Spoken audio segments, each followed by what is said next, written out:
Buenas noches, gracias a todos por haber venido. Para el Centro de Arte Moderno es un placer poder acoger hoy la presentación de este libro de Blanca Morel.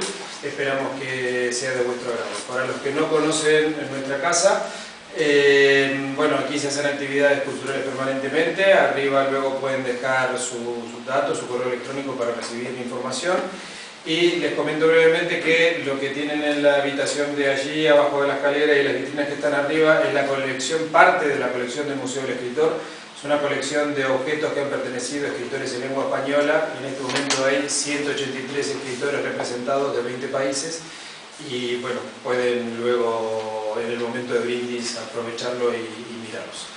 Bueno, los dejo con los presentadores. Muchas gracias.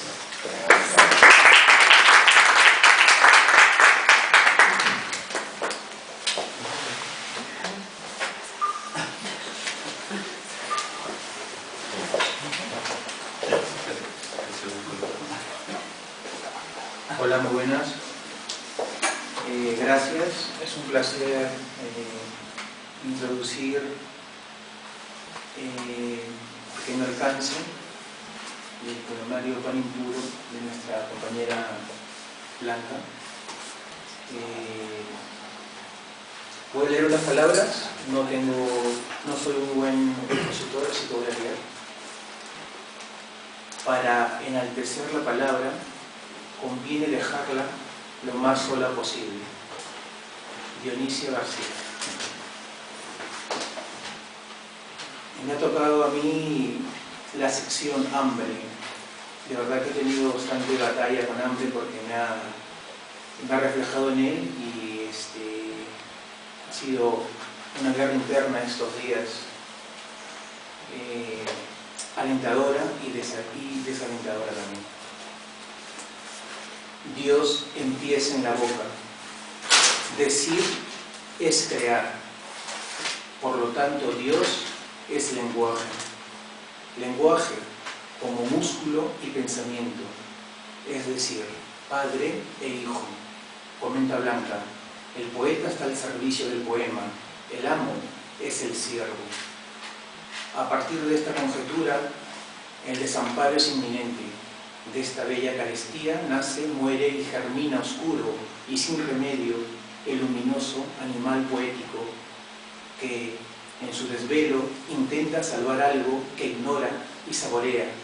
Pero ¿quién elige? El poema es el que elige. El tiempo como corcovero, como zozobra, como balbuceo. Morel, en su pan impuro, muerde lo reflexivo y lo desencantado, que no es resignación, pues su yo poético deja duras dosis de migajas insurrectas para lo inevitable, para el quien sabe como nadie nada en nada, un querer decir o un mero acercarse en lo no dicho. El poeta aspira a la poesía, pero solo consigue hacer poemas, dice Blanca. De este estado innoble nace la segunda parte del poemario Hambre. Hambre. Muerde un lenguaje simbólico y se hiende para desplegar una prosa poética donde el pensamiento y la introspección se combinan para revelar la relación entre universo y conciencia. Su propensión metafísica gira en torno al destino humano, al vacío del vivir y a la bella perplejidad impura del lenguaje. Mediante una estructura más propia del ensayo lírico, Blanca nos invita a su mesa, nos sienta en la silla para hacernos probar su exquisito hambre, dulce manjar salino de autoconocimiento y búsqueda. Alguien rompe el plato al ver su gran agujero y se desploma en sus adentros. En la caída sigue viendo el plato, el agujero, su desplome. Alguien rompe el plato de la mesa de Blanca. Hambre se caracteriza por una fuerte impronta conceptual y se sirve de la intertextualidad de otros autores para fijar su marco de interrogantes. Hambre cavila sobre el oficio del animal poeta como una indagación sobre el sentido de la vida y sus carencias dentro del caos existencial, vorágine de su propia piel, alimento, caparazón, hambre, es morder la serena posibilidad de desaparecer. Cuando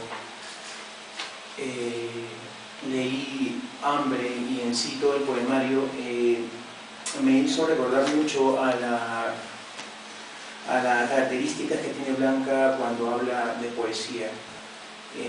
La conozco ya un poco más porque estamos formando un colectivo que tiene que ver sobre el sueño, y en nuestro trato poético pues veo plasmada toda su personalidad en Hambre, y también me hace recordar a un poema de Luis Hernández, de Luchito Hernández, un peruano, que dice así: soy Luchito Hernández, ex campeón de peso welter.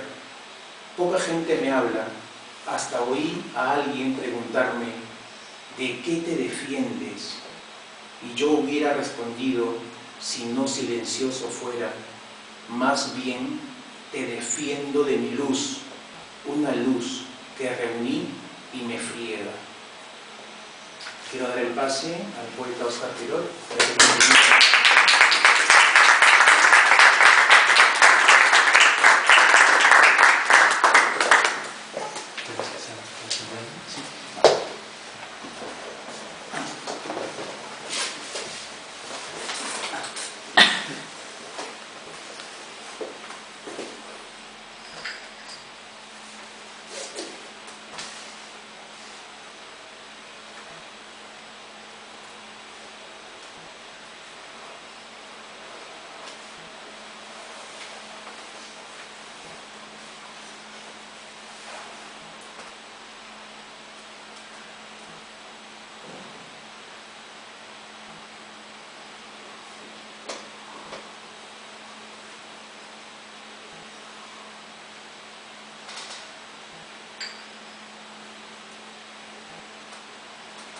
Cangrejos podridos, paso de largo ante ti. En la mesa, un viejo mezquino me ofrece comida. He de comer cangrejos podridos. El alimento está listo. Y pienso, eras tú, al que he visto al pasar de largo, ese extraño esqueleto de hombre subyacente. Ahora he de comer el manjar caduco, viejo niño mío, sobre la mesa sucia de amor. Toma ya.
Gatos y sombreros.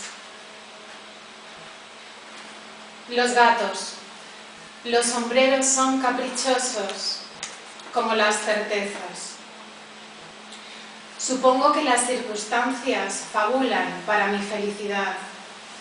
Suponiendo lamo mi vacío, no concibo mi tristeza y estoy triste.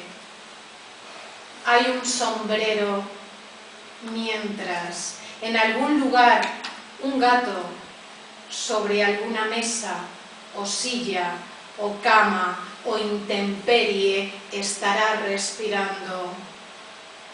Cuento los ratones muertos sobre mi delantal. Vi su lengua rosada del único color que existe. Supongo cuerpos que me serán dados.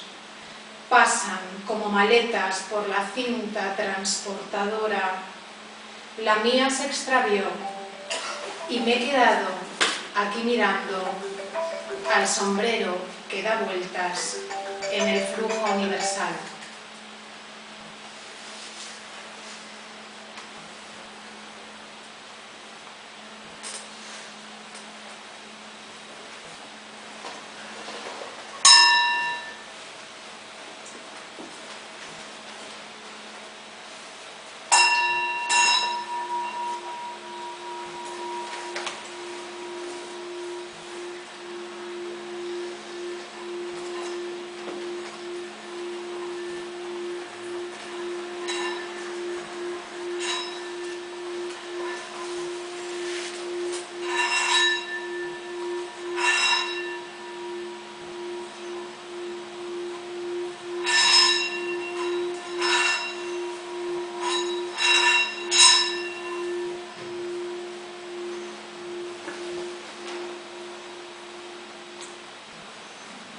Haiku falso.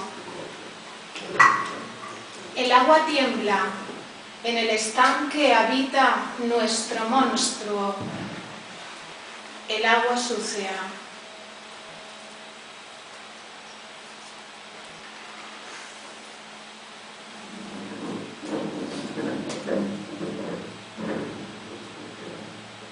Variante de haiku.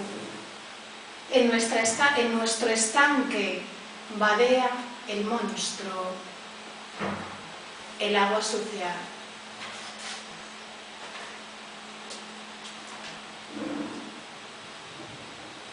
Futuro infecto. Desapareceré como un perro lamiendo tu mano. Detrás ya no habrá una sombra ni unos huesos, solo tú, crucificado en ti, clavado en ti, cumpliendo no sé qué destino.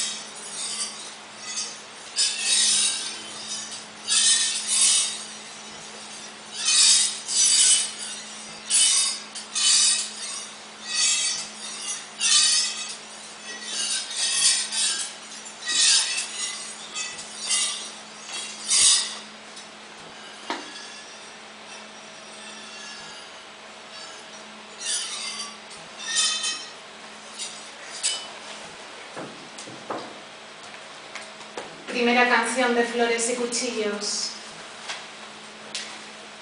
Los cuchillos no están bien afilados. Es doloroso seguir cortando carne. Qué cansancio o lejanía de montañas inmóviles de personas que pasan. Cuchillos sin afilar, pequeñas flores pisadas sin querer. ¿Quién podría culparse de eso? Una vez en un ojal hubo un jazmín que besé. ¿Quién cosió el ojal sin querer? Cuchillos sin afilar, pequeñas flores pisadas sin querer, para una boda que nunca será o para la que dejó de ser. He recorrido el camino de la alegría, era oscuro. Y esas diminutas flores blancas, como pequeñas lunas brillantes en el fango. He recorrido el camino de la alegría, lleno de hojas caídas y serpientes. He recorrido el camino de la alegría, yo sé dónde llevaba. Cuando llegué, no había nadie. Segunda canción de Flores y Cuchillos. Esperábamos de nosotros la luz, pero solo hay una incierta sustancia. Hiere mal este cuchillo, ¿podrías hacer algo? Rociaré de sangre un hermoso insecto verde. La almohada vacía que dejaste junto a mí me está asfixiando. Camino por un bosque donde las horas trepan hacia un sol negro. Camino por un bosque de espejos que Orfeo, que Eurídice confrontan sin fin. Estribillo. ¿Por qué afilas cuchillos en mitad de la noche?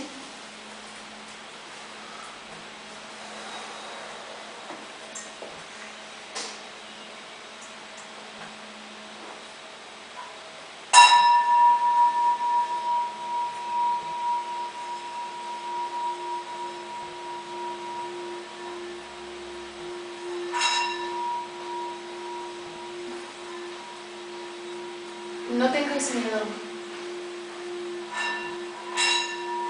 No tengáis miedo.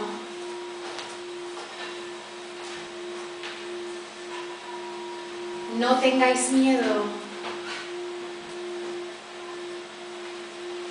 Diles que no me maten. No tengáis miedo. Diles que no me maten.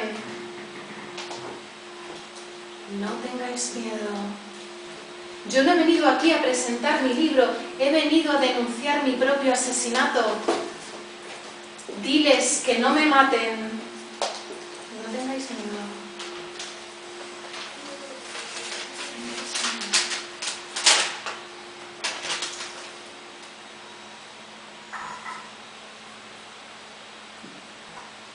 La flor del excremento. Pan impuro comí con labios cadáver. Llamo, lamo el excremento, imagen de una antigua, una recóndita certeza, vara maldita, hoy en flor.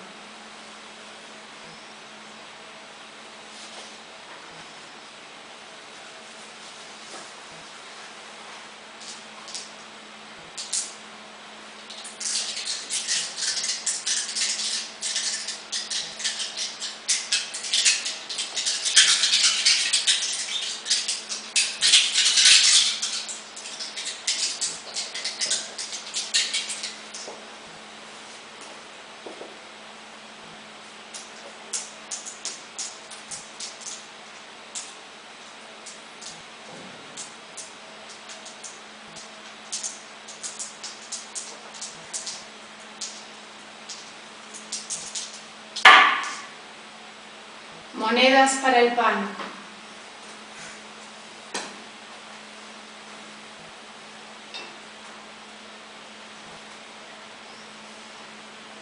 Al escribir, orado en el tiempo, una pequeña figura, una muñeca vudú de mi alma. Al escribir, orado en el tiempo, una pequeña figura, una muñeca vudú de mi alma.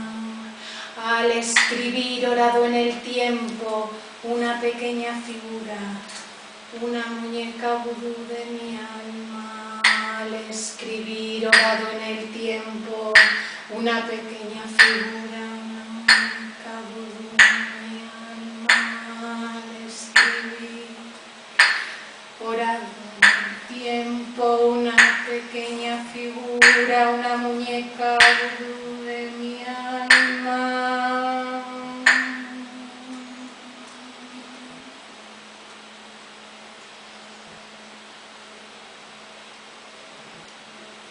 Ella intenta ser sin conseguirlo lo que nombra. La palabra como simulacro, ella intenta ser sin conseguirlo lo que nombra. La palabra como simulacro, ella intenta ser sin conseguirlo. La palabra como simulacro, sin conseguirlo lo que nombra. La palabra como simulacro, simulacro.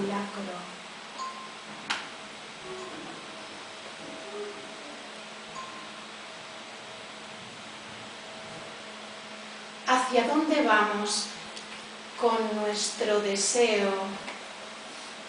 Si es intocable el cuerpo humano, como el cielo es intocable, ¿hacia dónde vamos con nuestro deseo? Si es intocable el cuerpo humano, como el cielo es intocable, ¿hacia dónde vamos con nuestro deseo?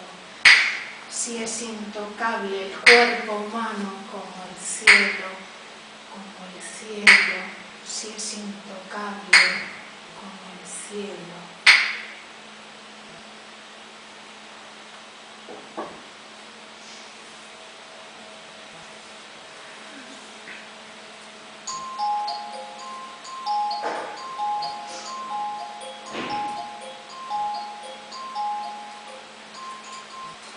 Mi falo brilla como una estrella, como una estrella. Brilla, mi falo brilla como una estrella.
Río Armerillo.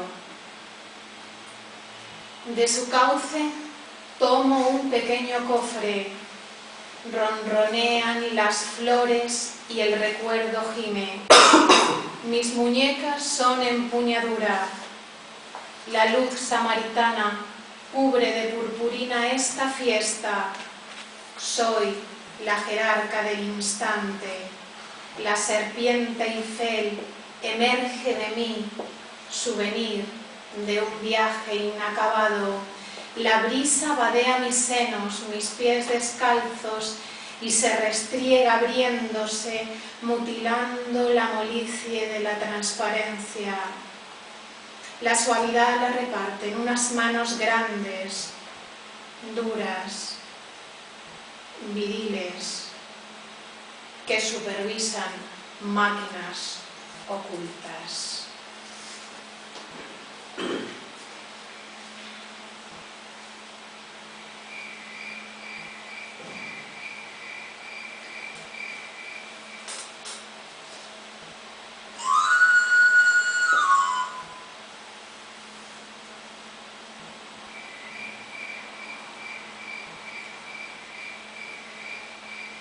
Él, canta él. Lo mismo repite, canta, canta, canta. Lo mismo canta igual que lo mismo sigue, antes, después. Repite el canto, repite, 3 veces más y 1000 de nuevo. Canta, pero no canta. Su cuerpo inmenso frota, su cuerpo de gigante, su cuerpo de inmenso dolménico absoluto, y todo ocupa el canto, y todo se repite antes y después. Algún momento, en algún instante, respecto a qué momento, en qué instante, no sabemos cuál, no sabremos nunca. Calla, ora, orada, calla, ora. Su silencio, canta su silencio y sigue cantando silenciosamente, sigue silenciando la tarde que culmina. Qué mudo canto del que canta, abotona el silencio. 38.520 no cantos. Y de nuevo, cri, cri. 1000 veces después de que una naranja en el jardín caiga, su canto eleva minúsculas naranjas que volverán a sus ramas de nuevo. Canto de geometría, esfera regresando a, y manteles blancos se suceden. Repite, repite una vez más y de nuevo, porque sabe, porque siente, porque la tarde ora sobre el cielo del ocaso con su canto que anhela absolutamente, incansablemente amar.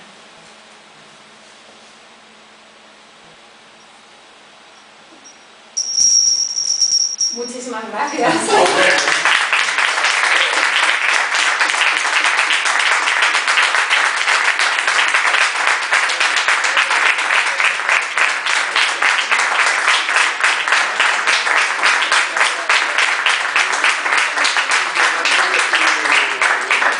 Bueno, muchísimas gracias a todos. Vamos a terminar ahora con una pequeña, pues, no sé, charlita que vamos a tener. Óscar y yo. Podemos también al final, si queréis comentar algo, hacer una pregunta sobre lo que queráis, pues también. Bueno, muchas gracias a todos ustedes por haber sido testigos de este banquete de palabras que Blanca ha puesto tan mágicamente en esta mesa, que más que ser una mesa, la ha transformado en un altar de objetos. Pues como decía Blanca, a manera de colofón, y aprovechando que tenemos aquí a la autora del poemario, pues intentar establecer o lanzar algunas raíces que nos permitan de alguna forma arrojar un poco de luz, ¿no? Pero en este caso ya no del lector, sino de la propia voz de Blanca. Chantal Meillat tiene unos versos que dicen: escribir para confundir las palabras y que las cosas aparezcan. De ese desconcierto y de ese enigma se ocupa gran parte la obra de Blanca. En el texto que sirve de antesala al poemario, que Blanca titula Sobre el poema y otras imprecisiones, como bien recalcó al principio Jorge Coco Serrano, Blanca tiene especialmente pues, una línea que dice: el poeta está al servicio del poema, el amo es el siervo. Ahí se da una reconversión, ¿no? Recuerdo algunas palabras de Edgardo Dobre, pues, que decía: no es el poeta quien crea el poema, sino al revés, ¿no? Entonces, una inversión de imagen, y en ese sentido yo creo que Blanca, pues, como lo vieron, logra despersonalizarse y transformarse en ese lenguaje, ¿no? Logra realmente habitarlo y logra que sea el poema quien hable a través de ella y no ella quien hable a través del poema. Prácticamente toda esta línea poética pues la atraviesa en las tres partes que conforman el libro. La primera que sería migajas, la segunda hambre, de la cual ya se habló, y la última consagración.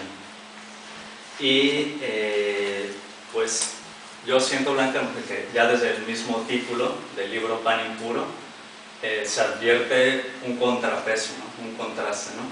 El pan de alguna forma que está asociado a algo más precisamente crístico que alimenta, y la impureza, pues que también es el otro contraste de la balanza.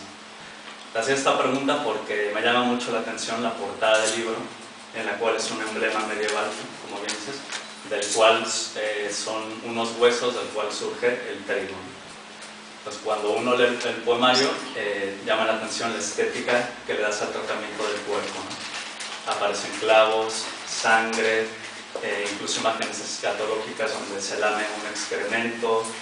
Entonces pareciera que el tratamiento que le das al cuerpo, donde también aparece cadáveres, a pesar de que es un tratamiento de decrepitud, sí que parece que algo está germinando ahí, ¿no? Que son como unos huesos de signo, pero que llevan una luz. La pregunta sería, ¿cómo diste con este emblema? Este emblema te inspiró en el poemario, tú escribiste el poemario y buscaste una imagen que se correspondiera y que sirviera como de portada y de rostro al libro. ¿Qué nos podrías decir? Pues en concreto con la imagen la busqué a posteriori. Lo que sí que había visto emblemas medievales así de este tipo que me parecían interesantes, sobre todo el aire que quería dar a la portada, que era algo sencillo, con un dibujito así en el centro, y me apetecía que el dibujo pues que fuera simbólico. Y estuve mirando y empecé a mirar también como el poemario tenía que ver con la comida, con el tema del pan, de la ingesta, de tal, pues busqué también cosas en algunos cuadros que hicieron referencia. Vi un cuadro de Bruegel que me gustó mucho, en que se ve un montón se veía en una mesa larga dos panes, había dos panes uno a cada lado y una persona que salía de debajo de la mesa de una forma así como para robar un pan. Luego había otro que me interesó mucho también, que salían muchos peces, salían de un gran pez, ¿no? Como que se había comido a muchos peces. También vi uno del bosco, que era un pájaro que estaba siendo alimentado, creo que por personitas así pequeñitas y tal. Y luego vi este que era muy sencillo, pero que también tenía que ver porque se veía el trigo, se ven las escuelitas del trigo cayendo y unos huesos. Esos huesos que simbolizan pues un poco el tema de la resurrección. Creo que enlaza, aunque la primera parte del poemario tiene mucho más que ver con la putrefacción, con lo que se destruye, y la última parte más con, como se llama la tercera parte, consagración. Tiene que ver con una búsqueda un poco de luminosidad y quizá de trascendencia. Es decir, tenemos el cuerpo, se pudre porque tenemos cuerpo y está vivo, y tras él puede haber más cuerpos o no, pero hay por lo menos la trascendencia de haber estado, de haber sido. Y bueno, eso en cuanto al dibujo. Y justo lo que mencionabas de la ingesta, curiosamente la primera y la tercera parte pues tiene que ver con lo kármico, incluso también con la antropofagia, ¿no? Hablas también como de imágenes de comerte las uñas, es como de alguna forma estarte devorando de ti misma. Luego aparece un poco como una escena doméstica en la que dejas como un corazón, ¿no? Que va a ser devorado. Y justo entre esas dos partes, ¿no? Que dices que pues, somos cuerpo putrefacto, justo Ambaret se ocupa de todo lo contrario, ¿no? Del deseo, del problema del nombrar, del lenguaje. Es decir, en medio de esos dos labios de carne, que podrían ser la primera y la tercera parte, hay como una lengua invisible que sería el tratamiento de la dificultad del lenguaje, de la palabra, es decir, la palabra alcanza a nombrar la experiencia, de la problemática que tiene nombrar. ¿Cómo llegaste, tratando el tema del cuerpo y la putrefacción, a inmiscuirte en ese tema tan inasible que contrasta y también sirve de contrapeso entre la carne? El tema que trato en Hambre, que es un poco pues una pequeña y modesta reflexión sobre el lenguaje, sobre la poesía, también sobre el deseo. Al fin y al cabo pues son las bambalinas que es lo que sustentan lo que está delante, que es el poema. Yo manejo el lenguaje de una manera en la que también me pregunto por él. ¿Qué espero del lenguaje? ¿Qué significa para mí el lenguaje? ¿Qué significa para mí la poesía y el poema? Entonces es como un poco qué hay detrás de mi cabeza antes de escribir un poema y luego los poemas. Por un lado, la primera parte, que son unos poemas que tienen que ver con la destrucción de las expectativas amorosas, y la última parte, que tiene que ver con una búsqueda de unos de unos lugares mentales que puedan ser agradables, que puedan ser visitables, que puedan ser para mí un lugar mental en que yo pueda sentirme bien, porque al final todo lo que tenemos es nuestra propia mente para con ella pues hacer cualquier cosa, desde jugar, escribir, trabajar, lo que sea. Y yo desde el tema de mi escritura pues había manejado mucho el tema del dolor, había escrito mucho sobre el dolor y quería un poco explorar o cartografiar mi mapa mental hacia otros lugares que me llevasen a sitios pues eso, que me recogieran más confortables, ¿no? Por eso la última parte es esa consagración más luminosa. El lenguaje,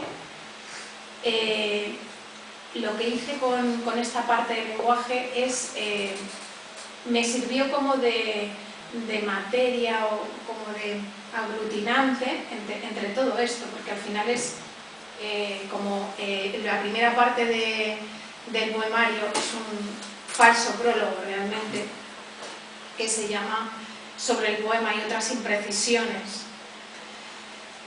Aquí, bueno, pues hablo un poco del tema de lo que significa el lenguaje, porque el lenguaje nos supera o nos excede, y algo hay que hacer con el lenguaje cuando quieres crear, ¿no? Tenía este texto sobre el poema y otras imprecisiones escrito desde hace un montón de tiempo, así como la parte central, mucha de ella, ¿no? Este no es un poemario que lo escribí con un guión prefijado, para nada. Escribí por un lado la primera parte, la que tiene que ver con la destrucción de las expectativas amorosas. Había escrito un puñado de poemas que quería cartografiar un poco ese encuentro hacia la dicha y alejarme del dolor. Tenía esas dos cosas por ahí, y luego tenía textos, reflexiones sobre el lenguaje. Monté, de hecho, un poemario distinto a esto. Luego lo cambié, lo reconstruí, y al final, a lo largo del tiempo, han entablado un diálogo todas las partes del poemario y se han ido como acoplando, y encontré un sentido en eso, ¿no? Pero es un poemario que está, la primera parte escrita hace un mogollón de tiempo, ¿no? No, perdón, la primera parte no, la parte del lenguaje. Esa está escrita hace mucho tiempo. Entonces luego se encajó todo como lo que hay detrás del poema, que es el lenguaje con el que tenemos que pelearnos con él, ¿no? Para poder dar algo, como yo como poeta necesito pelearme con el lenguaje. Claro, y justo pues, también tiene ese contraste el tema de comer, ¿no? De englutir una materia, y luego el de escribir, o realmente el de hablar, expulsar, pero expulsado del material, ¿no? Como se hace contraste. ¿Alguien tiene una pregunta, una duda que quiera, un comentario de lo cual ha visto, incluso lo que Blanca ha hecho con los objetos, preguntarlo de... Me gustaría que leas, si es posible, Siesta 2. Siesta 2. Bueno, yo tengo mi favorito, que es también Agnus Dei, que me parece brutal, pero bueno... No pasa nada. Voy a por el libro.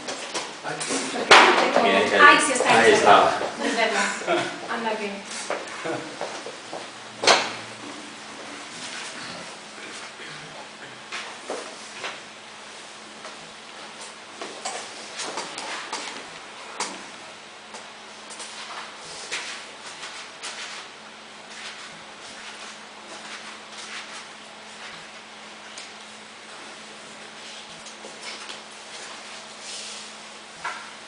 Bueno, pues, Karate Rodrigo.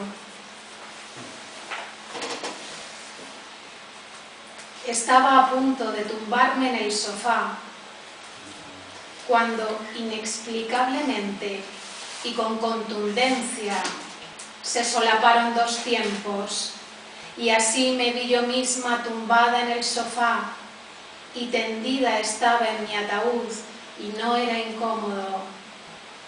Tras la ventana, las cuerdas de tender fustigaron el aire de la tarde. Caballos invisibles de dulcísimos corazones agitaron sus ijares hacia el muere. Y quedé dormida. La televisión susurraba algo de selvas y leonas. Mi reino se va desgajando en big bangs sucesivos de universos indemostrables. Se me atraganta la vida y vomito con elegancia, crueldad o mezquinamente instantes de mí. Meteoros de mí que se desprenden y viajan no sé a dónde. Soy una niña sin final, las incógnitas son lazos que en mi pelo se desatan. Viene mi madre, la del perfecto embozo, la del beso cósmico antes de dormir. Sueño con mis átomos, vecinos dulcemente, y en el centro de cada uno hallo cada abrazo que me fue negado.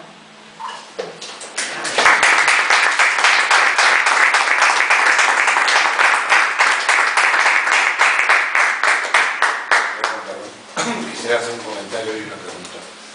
El comentario es, lo primero, dar las gracias, porque después de demasiados siglos transitando por estas lecturas, creo que debe de ser la segunda o la tercera vez en mi vida que no veo un poeta que lee sus poemas, sino que hace un poema en vivo, con una tensión y una intensidad difíciles de soportar, pero más difícil de escapar de ellas.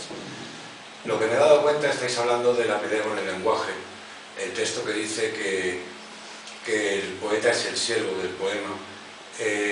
Cuando leyendo el libro me percató de que hay un ritmo que no tiene que ver con métrica, que no es un ritmo buscado, pero cuando lo has leído, cuando has recitado los poemas, veo que las cláusulas rítmicas están muy marcadas, sin embargo no corresponden a ningún patrón, pero hay un ritmo muy vivo. La pregunta es, ¿hasta qué punto te rindes a las palabras o te enfrentas a ellas? ¿Hasta qué punto te abandonas o es irracional o está todo tan buscado?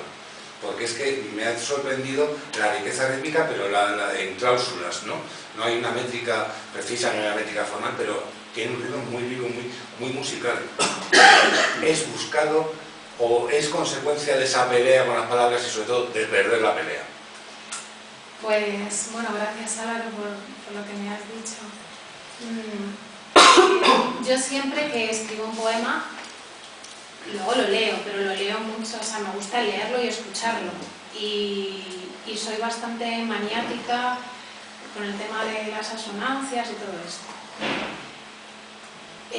Creo que tengo mi ritmo, pero es un ritmo, creo que es absolutamente interno y yo la verdad que pienso que nadie lo...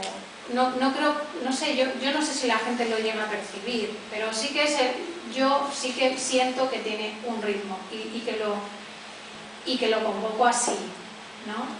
Tampoco soy una maniática con las palabras y nunca mido los versos. Es simplemente un fluir, mi ritmo es simplemente de oído y el fluir lo que me lleva.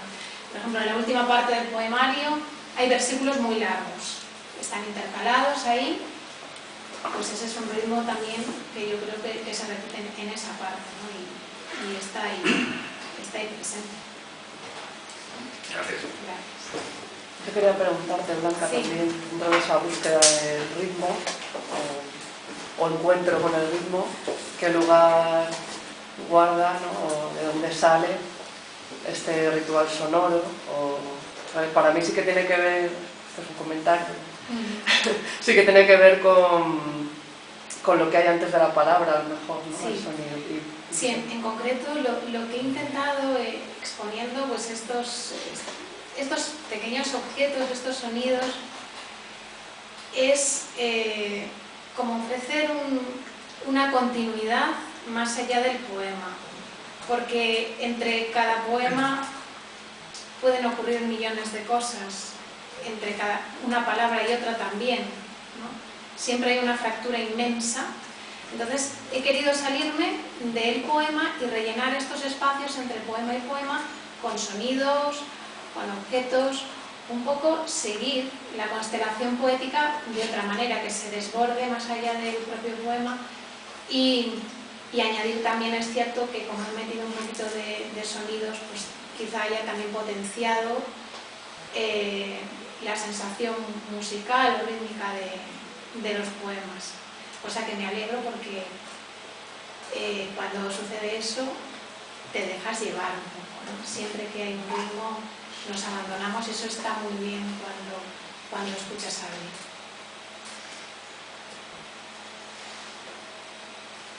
La verdad que hemos comido bastante lenguaje y carne, vamos a aprovechar para pasar a si alguien no tiene más, creo que está bien para cerrar.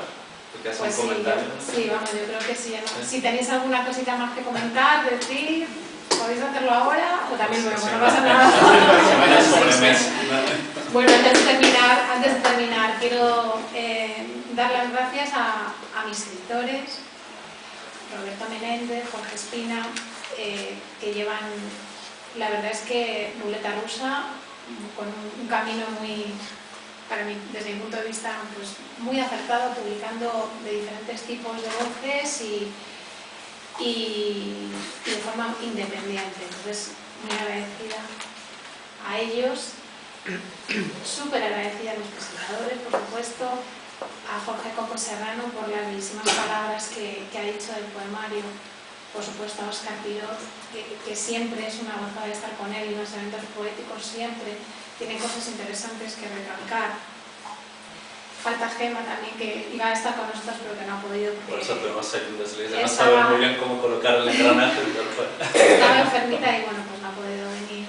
Y por supuesto a todos vosotros por haberos acercado hasta aquí, por haber podido compartir pues estas cositas que tengo en la cabeza, hacerlas, no sé, que huelen y que salgan un poco hacia vosotros y nada más. Ya con esto me callo y ahora pues si queréis tomamos una copita de vino y seguimos charlando. Muchísimas gracias.